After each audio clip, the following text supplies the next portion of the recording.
চলুন ফিরে যাই আমাদের আজকের অতিথি কণ্ঠশিল্পী স্বপ্নিল রাজীবের কাছে। রাজীব ভাই, আবারও ফিরে এলাম আপনার কাছে। শুরুতে যেটা বলছিলাম যে সঙ্গীত শিল্পীকে যেহেতু পেয়েছি, আড্ডাটা অবশ্যই গানে গানে ভরে উঠবে, আর আড্ডার শুরুটাও গান দিয়ে করতে চাই। কোন গানটি শোনাবেন? আমি ফার্স্টে আমার একটি মৌলিক গান দিয়ে শুরু করছি, আনরিলিজড একটি ট্র্যাক। সেটার গানটির কথা সুর নাহিদ হাসান। গানটি রেকর্ড করা শেষ, এখন রিলিজ দেওয়া বাকি আর কি। জাস্ট কিছু অংশ আমি শোনাচ্ছি গানটা। তুমি সব অভিমান চোখে পুষে রাখো, আমি আকাশের সাথে বসে প্রিয় আলোচনা শেষে তোমাকে চাই বারে বারে। আমি অভিমান ভালোবেসে নানান হিসেব কষে চুপচাপ মন নিয়ে কবিতাদের গিয়ে অভিযোগ করি অভিসারে। কল্পনার অন্ধকারে ডুবে যাইনি কখনো, রেখেছি গুছিয়ে হৃদয়ে তোমায়, হবে না পুরনো। তুমি সব অভিমান চোখে পুষে রাখো, আমি আকাশের সাথে বসে প্রিয় আলোচনা শেষে তোমাকে চাই বারে বারে। বুকের ভেতরে অবরোধ সারাদিন, তুমি এসে মুছে দাও সব। খুব করে হয়তো কিছুই চাইব না, অপেক্ষায় থাকবো নীরব। কল্পনার অন্ধকারে ডুবে যাইনি কখনো, রেখেছি গুছিয়ে হৃদয়ে তোমার, হবে না পুরনো। তুমি সব অভিমান চোখে পুষে রাখো, আমি আকাশের সাথে বসে প্রিয় আলোচনা শেষে তোমাকে চাই বারে বারে। দারুণ একটি গান শুনলাম। বলছিলেন যে গানটি এখনো আনরিলিজ, অর্থাৎ সামনে আসতে যাচ্ছে। এখন তো গান রিলিজ হলে সেই গানের সাথে মিউজিক ভিডিওর একটা প্রিপারেশন থাকে এবং নানান মাধ্যমে একই সাথে রিলিজ দেওয়ার একটা ট্রেন্ডও আছে। সব মিলিয়ে গানের প্রচারটা আমি আসলে গানটাকেই বেশি প্রাধান্য দিই। মিউজিক ভিডিও করব না, মানে নিজের মতো করে আর কি। আছে না যে এখন যেরকম সবাই গানের চেয়ে বেশি ভিডিওটাকে প্রাধান্য দেয়, বা ভিডিওতে অনেক চাকচিক্য থাকতে হবে, অনেক মডেল থাকতে হবে। তা আমি আসলে ওইটা একটু কমই ওই দিকে যাই। মানে আমি গানটাকে প্রেফার করি বেশি, আর ভিডিও মোটামুটি চলনসই একটা ভিডিও গানের সাথে যাই, এরকম করে একটি ভিডিও বানানোর চেষ্টা করি, বা এই গানে ওইটাই করবো আর কি। এই গানটা কোথায় কোথায় রিলিজ হতে যাচ্ছে এটা এখনো আসলে আমি ঠিক করিনি। ফার্স্টে মানে আমি হয়তো যাব বিভিন্ন ইয়েতে, বাট আমার লাস্ট যে আমি আমার গত বছর যে গানটি রিলিজ করেছি আমার ইউটিউব চ্যানেলেই। বাট এখন আসলে আমার ইচ্ছা যে নিজের ইউটিউব চ্যানেল থেকেই আমার গানগুলো রিলিজ করার আর কি। অভিযোগ অভিসার ছাপিয়ে আপনার গানটি অনেক সফলতা পাক। গানের কথায় যে শব্দগুলো ছিল ভীষণ হৃদয়ে ছুঁয়ে গেছে। রাজীব ভাই, একটু জানতে চাই যে গানের শুরুটা হয়েছিল কবে? তবলাটা দিয়েই আমার শুরু হয়। প্রথমে গান বাজনার শুরু তবলা দিয়ে, তবলা শিখতাম, তবলাকে ভালোবেসেছি শুরুতে। তো তবলা ভালোবেসে আসলে আমার বোনেরা গান করতো, তো আমি তবলা বাজাতাম। তো একটা সময় হয়েছে যে বোনেরা পড়াশোনার চাপে বা জবে যাওয়ার পরে তারা গানটা কন্টিনিউ করেনি। বাট আমার ভিতরে আমি গানটাকে অনেক ভালোবেসে ফেলছিলাম। গানটা আমি যখন স্কুল পর্যায়ে, মানে তখন আমি গান শেখা শুরু করিনি, বিভিন্ন কম্পিটিশনে দেখা যাচ্ছে যে আমি ফার্স্ট সেকেন্ড হচ্ছি। তো এইভাবে করতে করতে একটা সময় জাতীয় পর্যায়ে আমি উইনার হই, মানে গান গেয়ে। তখন থেকেই আমার টিচাররা বা সবাই আমার রিলেটিভস যারা আমাকে অনেক অনুপ্রেরণা দিচ্ছিল যে গানটা যেন করি। তো ওইভাবে আসলে আমার পড়াশোনাটা আমি মিউজিকেই করেছি, তারপর থেকে মিউজিক নিয়ে আছি আর কি এখনো। এই যে মিউজিক নিয়ে আছেন এখনো, মিউজিকের পাশাপাশি আর কোনো কিছু করা হচ্ছে কিনা? একটি অর্গানাইজেশনে আছি প্রয়াস নামে, ওখানে স্পেশাল চাইল্ড নিয়ে কাজ করি আর কি। আমি মিউজিক টিচার হিসেবে ওখানে আছি আর কি। আমরা শুনেছি যে যারা স্পেশাল চাইল্ড আছেন বা সাধারণ যে কোনো শিশুর ক্ষেত্রে মিউজিক থেরাপি নামে একটা টার্ম আছে। হ্যাঁ, আপনি যেহেতু গানের সাথে ছিলেন, তো আপনার সাথে আপনার স্টুডেন্টের সময়টা কিরকম কাটে মিউজিকে? আমরা প্রতিদিন সকালটাই আমার শুরু হয় ওদেরকে নিয়ে। আমি সকাল ঘুম থেকে উঠেই আমি চলে যাই আমার কর্মস্থলে। তো সেখানে গিয়ে ওদের সাথেই গানে গানে পুরো সময়টাই আমার কাটে আর কি। মানে টানা সকাল 8টা থেকে শুরু করে 2টা পর্যন্ত গানে গানে মুখরিত থাকি আর কি ওদের নিয়ে। তো ওই সময়টা একান্তই আমার অনেক ভালো লাগার। একটু জানতে চাই যে এই পর্যন্ত মৌলিক গান কতগুলো করা হয়েছে? 20-22টার মতো হবে সব মিলে। প্লেব্যাকের সুযোগ হয়েছে কি? প্লেব্যাক এখনো করিনি, বাট নাটকে গান করেছি। নাটকের গানগুলো তো এখন খুব দ্রুত ছড়িয়ে যায়, কেননা ছোট পর্দার যে কোনো কিছু আসলে দর্শকদের কাছে খুব বেশি দ্রুত পৌঁছায়, এবং সেখানে যদি গান থাকে তবে তো কথাই নেই। এখন যদি আরেকটা গান শোনাতেন। আচ্ছা, আমি এখন যে গানটি করব, একজন আমাদের শ্রদ্ধেয় সঙ্গীত শিল্পী শ্যামল মিত্রের গাওয়া একটি বিখ্যাত গান, যদি কিছু আমারে শুধাও। গানটা আমার খুবই প্রিয়, আমি চেষ্টা করছি গানটা গাওয়ার। যদি কিছু আমারে শুধাও, কি যে তোমারে কব, নীরবে চাহিয়া রব, না বলা কথা বুঝিয়া না। যদি কিছু আমারে শুধাও, কি যে তোমারে কব, নীরবে চাহিয়া রব, না বলা কথা বুঝিয়া না।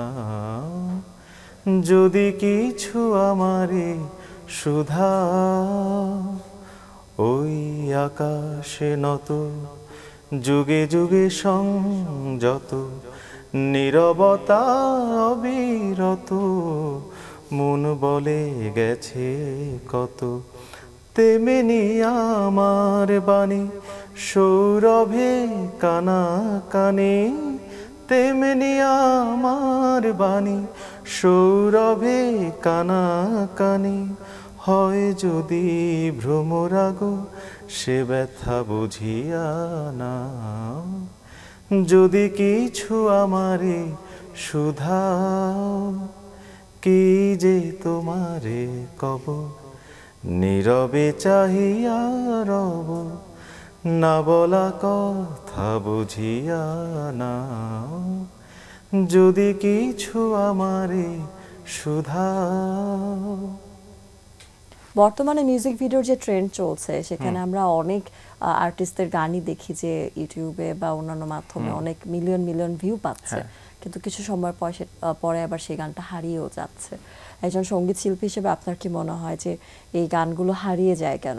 যখন রিলিজ পাচ্ছে তাৎক্ষণিকভাবে মিলিয়নের উপরে ভিউ পাচ্ছে, অনেক অনেক মিলিয়ন পাচ্ছে, পরে কেন হারিয়ে যাচ্ছে? পার্সোনালি আমি মনে করি, মানে একটা গান, মানে আমার কাছে মনে হয় যে মেলোডি সং যেগুলা, মানে আমরা পুরোনো দিনের গানগুলো যদি দেখি, যেগুলা খুব মেলোডি গান থাকে, বা এখনকার যে মিলিয়ন মিলিয়ন গান ভিউ হচ্ছে, আমার কাছে মনে হয় যে গানগুলো মিলিয়ন ভিউ হচ্ছে ঠিকই, আসলে গানটার থেকে আমরা আসলে কি পাচ্ছি, মানে সেরকম কোনো ইয়া থাকে না। মানে হয়তো খুব সুন্দর মিউজিক ভিডিও আছে, আর গানের কথা সুর মোটামুটি, আর এখন মানে আমার কাছে মনে হয় যে সিঙ্গারও এখন এত বেশি, আর এখন অটো টিউনার আসার কারণে এখন অনেক শিল্পীরাই দেখা যায় যে গান না শিখেই শিল্পী হয়ে যাচ্ছে। এই যে অটো টিউনের কথা বললেন, আমি তো একজন উপস্থাপক, চাইলে কি আমিও গান গাইতে পারবো? অবশ্যই, কেন না।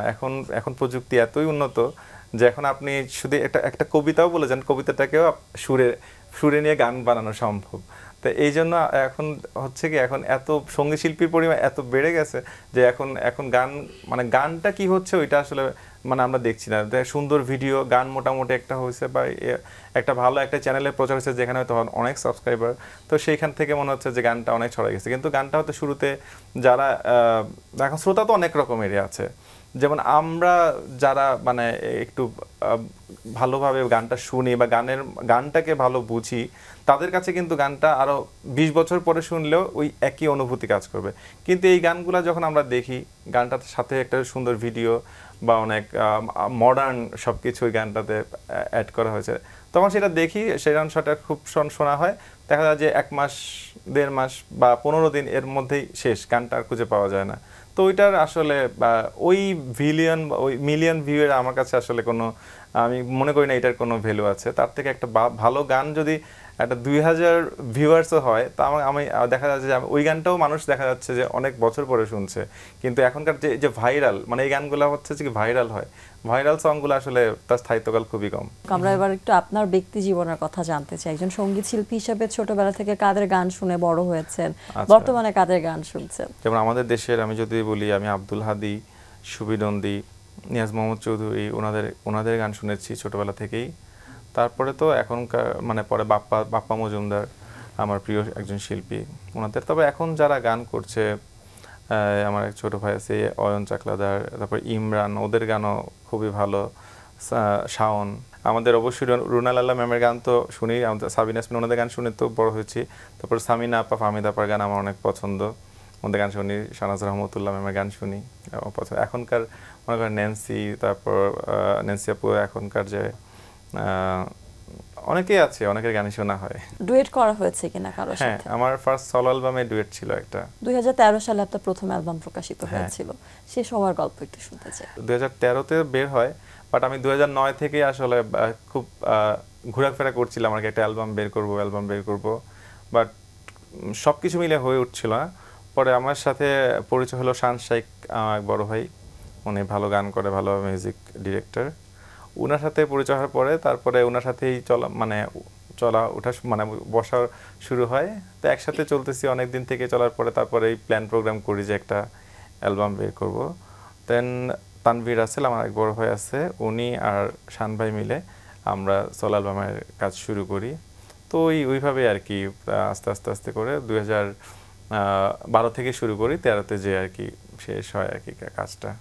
মোটামুটি 8টা গান নিয়ে সিডিটা করা হয়েছিল। রাজীব ভাই, আপনার সাথে আড্ডা দিয়ে খুব ভালো লেগেছে, এবং সেই সাথে আপনার এই যে সঙ্গীত জীবনের যাত্রার গল্পটা শুনছিলাম, সেটিও সবার জন্য অনুপ্রেরণার নিঃসন্দেহে।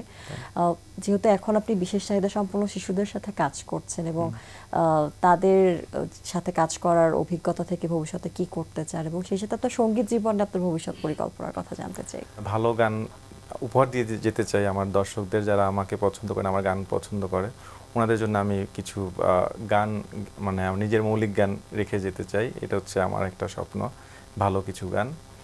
আর বিশেষ চাহিদা সম্পন্ন শিশুদের নিয়ে যে কাজ করছি, আমার একটা স্বপ্ন যে মানে আমি ওদেরকে নিয়ে একটা ব্যান্ড টাইপের একটা সেটআপ তৈরি করার, এবং যে ওদেরকে নিয়ে আমি পারফর্ম করব বিভিন্ন জায়গায়, এবং সেইটার কাজ অলরেডি আমরা শুরু করেছি।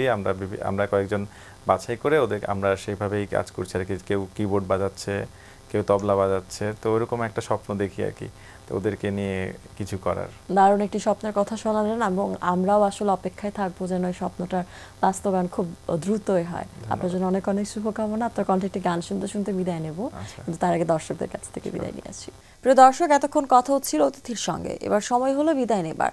আমাদের অনুষ্ঠান সম্পর্কে আপনার যে কোনো মতামত, পরামর্শ জানাতে লিখুন এই ঠিকানায়। প্রযোজক দিন প্রতিদিন, Banglavision, Noor tower, 110 Biruttom CR Dutta road, Dhaka 1205, phone 9632030304। আমাদের ইমেল অ্যাড্রেস dinprotidin@banglavision.tv। জার্মান দার্শনিক ইমানুয়েল কান্টের একটি উক্তি বলে বিদায় নেব আজ। তিনি বলেছেন, বিজ্ঞান হলো সংগঠিত জ্ঞান, আর প্রজ্ঞা হলো সংগঠিত জীবন। প্রিয় দর্শক, সবাই ভালো থাকুন, সুস্থ ও সুন্দর থাকুন। আজ সারাটা দিন সবার জন্য শুভ ও কল্যাণময় হোক। এবারে গান, শ্রদ্ধেয় কুমার বিশ্বজিৎ দাদার একটি গান গাওয়ার চেষ্টা করছি। তুমি যদি বলো পদ্মা মেঘনা একদিনে দেব পারি, তুমি যদি বলো চাঁদের বুকে বানাবো আমার বাড়ি, তুমি আমার শুধু আমার ভালো লাগা কবিতা, তুমি আমার শুধু আমার ভালো লাগা কবিতা, তুমি যদি বলো রাজধানীটাকে করব তিলোত্তমা, তুমি যদি বলো জনতা ব্যাংকে ভালোবাসা দেব জমা, তুমি আমার শুধু আমার ভালো লাগা কবিতা, তুমি আমার শুধু আমার ভালো লাগা কবিতা। এই তোমারই জন্যে হতে পারি আমি দেবদাস রোমিও, এই তোমারই জন্যে ছেড়ে দিতে পারি সুখের পৃথিবীও,